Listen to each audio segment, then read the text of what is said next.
On est au mois de mars. Au mois de mars, bon, on est à peu près à une semaine de la célébration de la Journée internationale des droits des femmes. Et on a eu souvent à le dire ici, mais aussi à le partager, que la question de l'égalité, ce n'est pas que le 8 mars, c'est tous les jours. Mais c'est aussi l'occasion, mais ce 8 mars, cette date est importante parce que c'est l'occasion de mesurer le chemin parcouru et ce qu'il nous reste à faire et à élaborer en termes d'égalité, que ce soit en actes, mais aussi en termes de symboles. J'ai eu plaisir à entendre de la bouche d'un homme, et qui plus est un collègue, Monsieur Mohamed Cheikh, de inventer un verbe que j'ai envie de me réapproprier. Je pense qu'il ne m'en voudra pas. C'est la dévirilisation de l'espace public. Eh bien, la dénomination de ces espaces au nom de femmes participe donc de cette dévirilisation. Je le dis très bien, hein, je suis surprise, merci. Et ce n'est pas un propos ou un discours anti ou contre, mais bien au contraire, comme vous l'avez dit, Madame la maire, ça va dans le sens de l'inclusion, de cette ville inclusive que nous souhaitons, que nous voulons. Alors, oui, de délibération, mais rappelez peut-être quelques chiffres. Aujourd'hui, en France, seulement 6% des rues portent le nom d'une femme. À Lyon, ce chiffre s'élève à environ 12%. Quant au premier arrondissement, comment dire? Je n'ose donner de chiffres tellement il est, ridicule. On va essayer d'augmenter, en tout cas de rendre honorable ce chiffre. Je ne sais pas si d'ici la fin du mandat on y arrivera, mais en tout cas on s'y y attelle. Mais nommer une rue, ce n'est pas juste mettre une plaque.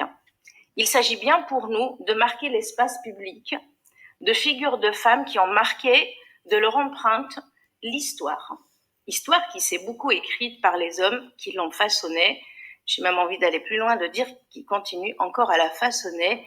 Mais comme vous l'avez dit, ma chère Laurence, chacun de nous doit participer justement et prendre sa part pour avancer vers l'émancipation, l'égalité et surtout des plus fragiles. Et je crois que la catégorie de femmes aujourd'hui, en termes d'égalité, même s'il y a beaucoup d'acquis, il n'en demeure pas moins qu'il y a encore du travail à accomplir.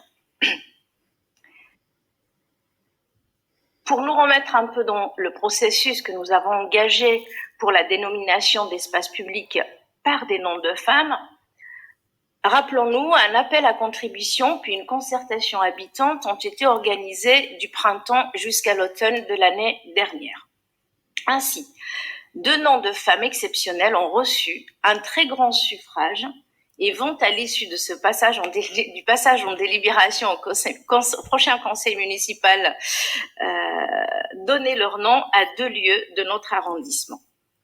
Marsha P. Johnson pour le square aux 17 Burdeau et Solitude pour le verger aménagé entre les rues Baudin et Magneval. D'abord, Marsha P. Johnson.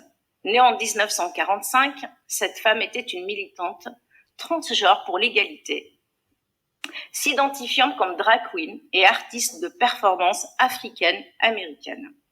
Marsha P. Johnson, comme je l'avais déjà eu l'occasion de l'évoquer ici, un nom qu'on n'évoque pas sans faire résonance avec l'esprit humaniste rebelle de notre arrondissement.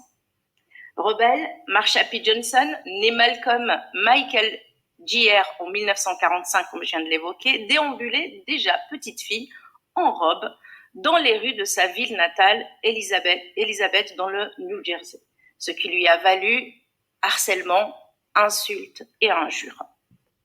Le 28 juin 1969, Marsha P. Johnson est en première ligne des émeutes qui ont suivi la prise d'assaut par la police du célèbre bar Stonewall, fréquenté par les personnes LGBTQI. Elle devient alors la figure de proue infatigable du militantisme en faveur de l'identité lesbienne, gay, bi, trans, queer et intersexe. Humaniste, elle a dédié sa vie à l'exigence fondamentale du respect de la dignité humaine. Elle a participé à la fondation du Front de libération gay dans le contexte des mouvements de défense de l'égalité contre la ségrégation et la discrimination. Johnson a fondé avec Sylvia Rivera le groupe militant STAR, engagé pour la défense des droits des personnes homosexuelles et des personnes prostituées à New York et hébergeant les jeunes LGBTQI sans abri. Sans oublier bien sûr son engagement dès l'émergence du sida dans les années 80 dans l'association politique ACT UP jusqu'à sa mort en 1992 pour soutenir et aider les personnes séropositives. Je souhaite également souligner que le choix porté par les habitantes et les habitants, ainsi que les associations pour le nom de Marsha P. Johnson, s'inscrit dans un long combat pour la reconnaissance des personnes LGBTQI et de leurs droits. Permettez-moi, chers collègues, Madame la maire, d'exprimer en votre nom la fierté que j'éprouve ce soir à prendre humblement notre part pour répondre à cette demande de reconnaissance de longue date. Ensuite, solitude. Alors, solitude, héroïne de la lutte contre l'esclavage, elle serait née en 1772 et décédée en 1882. Figure des rébellions contre le rétablissement de l'esclavage par Napoléon Bonaparte, la vie de la mulâtresse Solitude est connue par l'ouvrage, et d'ailleurs on ne sait pas grand-chose sur Solitude, si ce n'est par cet ouvrage et quelques recherches éparses, donc de l'histoire de la Guadeloupe d'Auguste Lacour. De son vrai nom, Rosalie, elle serait née entre 1772, comme je l'évoquais, à Cap-Terre-Belle-Eau, en Guadeloupe. Je voudrais rappeler que cette femme elle était mal partie. Elle fait partie de ce qu'on appelle les malpartons. Cette femme est née d'un viol dont sa mère a été victime sur un bateau qui l'a déportée depuis les terres africaines vers les Américains. Après l'abolition de l'esclavage en 1794, qui a suscité euphorie et joie dans les colonies par la Convention nationale, elle rejoint, comme nombre d'afro-descendants, une communauté de marrons ou des esclaves fugitifs. Lorsqu'en mai 1882, on revient sur les acquis et les décisions de la Révolution, les troupes de Napoléon Bonaparte sont envoyées pour remettre aux fers les esclaves au bénéfice de l'aristocratie sucrière qui perdait énormément d'avantages et de privilèges avec l'abolition de l'esclavage qui instituait la liberté des esclaves et qui se rebellait, qui refusait donc de retourner dans les plantations. Ainsi, Solitude s'engage dans la résistance aux côtés du colonel abolitionniste d'origine martiniquaise, Louis Delgrès, et elle participe à de violents combats et est faite prisonnière. Elle est condamnée à mort, mais enceinte, elle sera exécutée seulement au lendemain de son accouchement le 29 novembre 1882. Alors pour rappel, selon la Cour, eh bien on n'a pas épargné cette femme parce qu'elle était enceinte, mais on l'a épargnée parce que il fallait qu'elle accouche d'un esclave dont on avait besoin dans les plantations. L'esclavage a été rétabli en Guadeloupe donc par arrêté consulaire du 16 juillet 1802 et il ne sera définitivement aboli qu'en 1888.